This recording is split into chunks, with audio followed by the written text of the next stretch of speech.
As a counselor, I've seen and heard many disturbing things, but we're trained to not make it personal and remain neutral in most situations.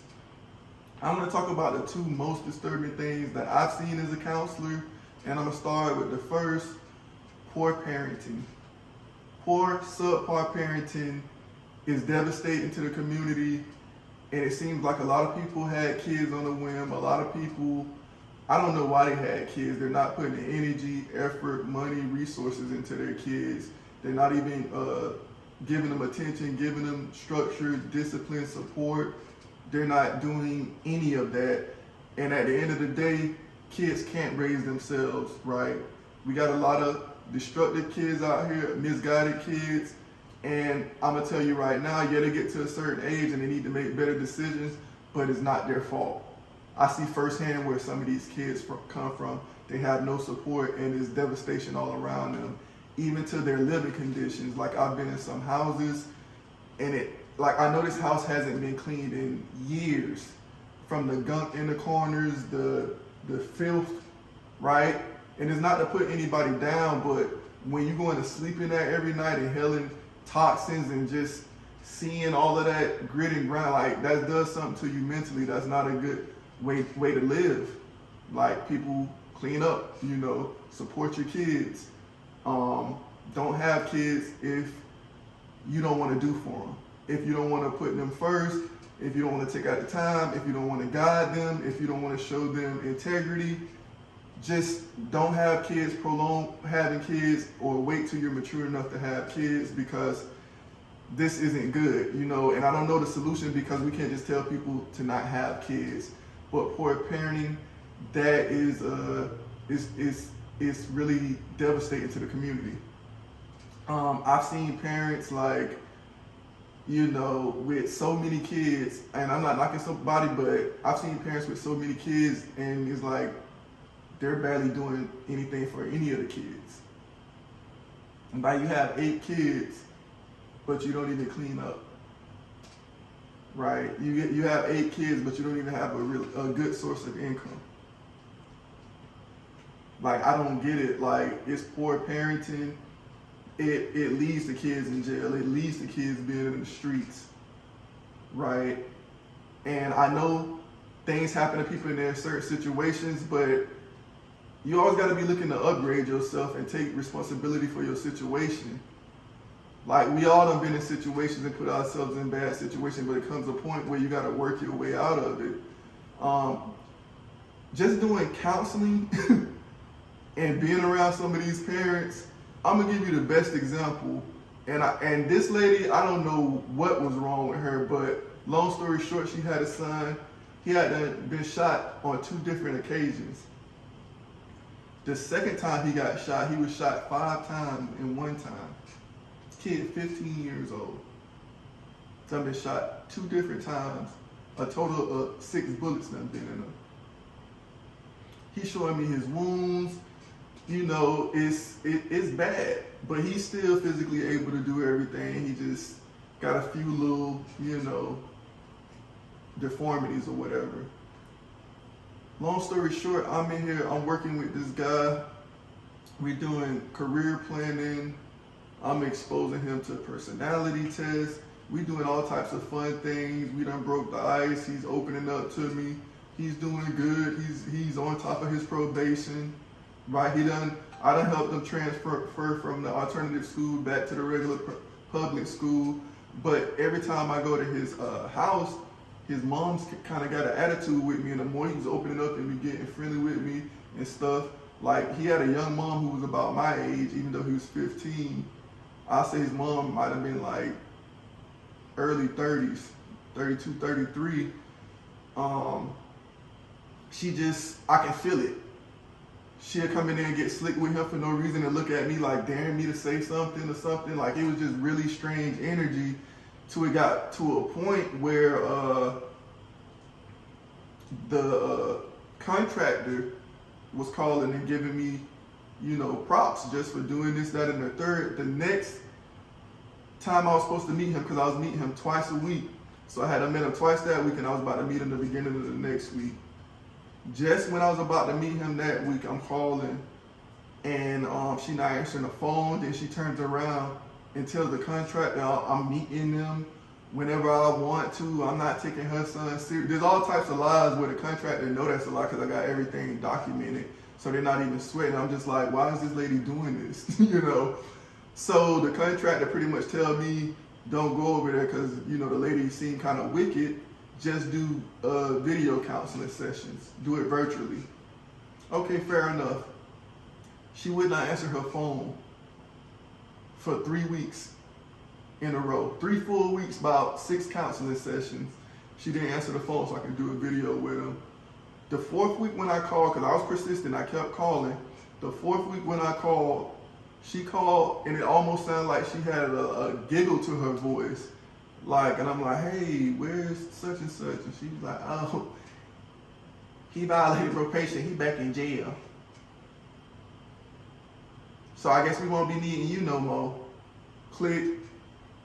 And it just seemed like, I'm like, what is this kid supposed to do with a mother like that, right? You ran the support he had away. You sound enthusiastic that he's back in jail. It's like, do you just want a sad story to tell to your friends, right? So all that to say that a lot of the teenagers I deal with, it stems from parenting. A lot of them, not all, sometimes you just can't control what your kid does, but a lot of this really stems from poor parenting. Like, it's a lot of poor parents out there who are not meeting the standards of parenting, and everybody make mistakes. I'm not perfect as a parent, but my heart is to do what's best for my kids and to leave a legacy. You can't go wrong with that. Like, stop focusing on low-level stuff and focus on your kids. The next thing I wanted to talk about that really disturbed me with counseling, and not even just counseling, women that I know in my personal life growing up, later on, if I get to know them enough, chances are they got a story similar to tell. Being molested by friends, uncles, cousins, stepdads, moms, boyfriends, step-granddads. The list goes on, and it's really disturbing. If I had to say 51% is most women, I would say at least most women, 51% and up, have been molested or had some type of sexual assault done to them at some point in their life. We got to find a way to overcome that. Like, it's really disturbing. I done counseled a girl, and we weren't even focused on this, but somehow we dug into her past a little bit and come to find out 3 different occasions her mom's boyfriend molested her. Let me back that up. Not 3 different occasions. What I meant to say was 3 different boyfriends of her mom molested her. 3 different men came in living with her mom in the house with them and molested her. Starting when she was 8, and I think the last time she was about 13.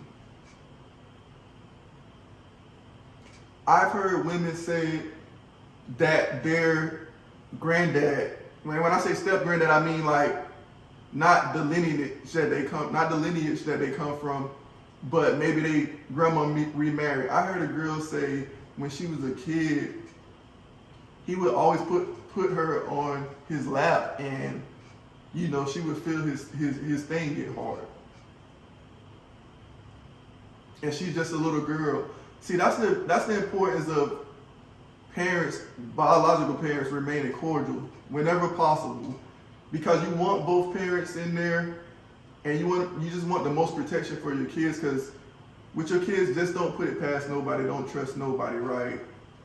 Cousins, I done heard of cousins, older cousins making, and this happens to boys too, but I heard it happen to so many women, that's why I'm talking about it. I heard of girls, their older cousins, they're 7, their cousin 12, you know, making them give them oral sex, right? I done heard of uncles fondling little girls 5, 6, 7 years old. Like, I've heard this happen so much, not even in a counseling session. It's really disturbing, and you wonder why so much rift in our community between the sexes. Most of our women don't feel protected. They don't feel protected by us. In fact, they know that there's many of us who are predators. Like, it's family doing the predator behavior. It's friends that you think you can get drunk around in college or after college, right? It's your uncle who ready to beat somebody up if they try to talk to you, but at the same time, he doing wicked stuff to you, right? And then half the time, the little girl's scared to come out and say something. Why? Because many people been blamed. Like, and I hate when people do that. They blame the victim because why is this little kid gonna come out of nowhere and say this? Or why is it her fault? Or she's fast? For real. Like, how you gonna say if a grown man does something with a 12-year-old, it doesn't even matter what the girl did or if she's fast or not, because who's more responsible? The adult or the kid?